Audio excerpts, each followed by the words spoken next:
I got suckered in and did exactly what I said I wasn't going to do, and that is buy another PS Stix deck. Hey guys, welcome back to the channel. I hope you're all going well out there today.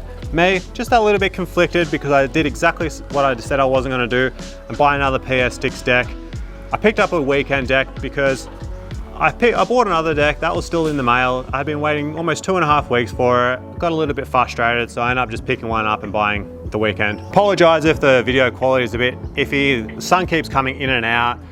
It's giving me the shits, to be honest.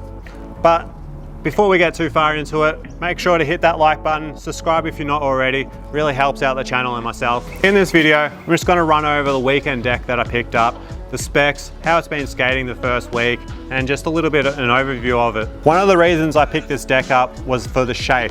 If you're looking for a really thick and full shape, this deck does not disappoint.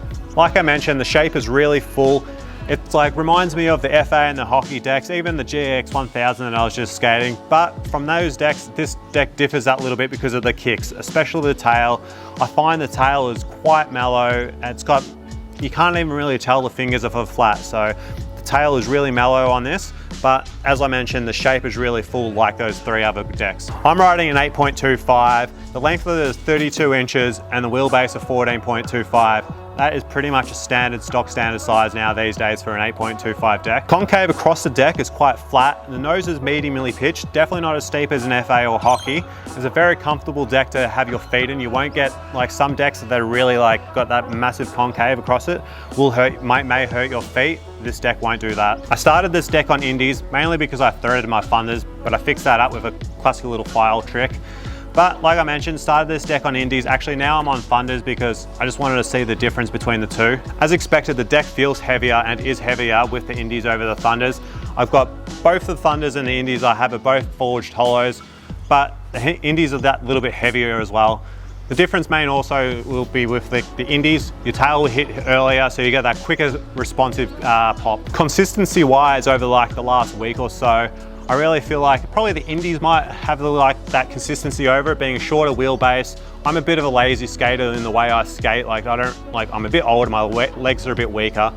So in saying that, like a truck like indies that will shorten your wheelbase and you get that sooner pop might help a little bit better. But the thunders, if I really think about my skating, it yields a greater pop, and I've actually landed my kickflips more consistent on indies than the thunders. So it has the indies and thunders both have their pros and cons. I'm considering making a video about that. If you'd like to see that, leave a comment down below about whether if you want to see me make a video on indies versus thunders, because I've been skating both of them pretty evenly over like the last year. The feel of the deck under your feet is really nice. The shape is great, especially if you're looking for that fuller shape. That mellow concave just makes you feel really confident and just like connected to the board more so than a steeper concave deck, or that's just a personal thing for me.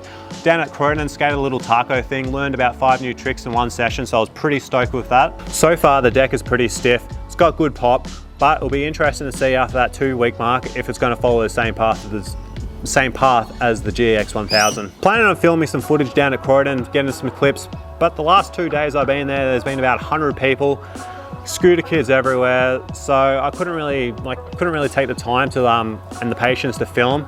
I did land probably one of my best 50-50 front shoves out, and that you just gonna have to take my word for. But be sure to turn on those bell notifications down below so you don't miss a video, and especially if you're interested in seeing my weekend review. And until then, have a good one, keep killing it. I'll see you guys in a new video soon. Peace.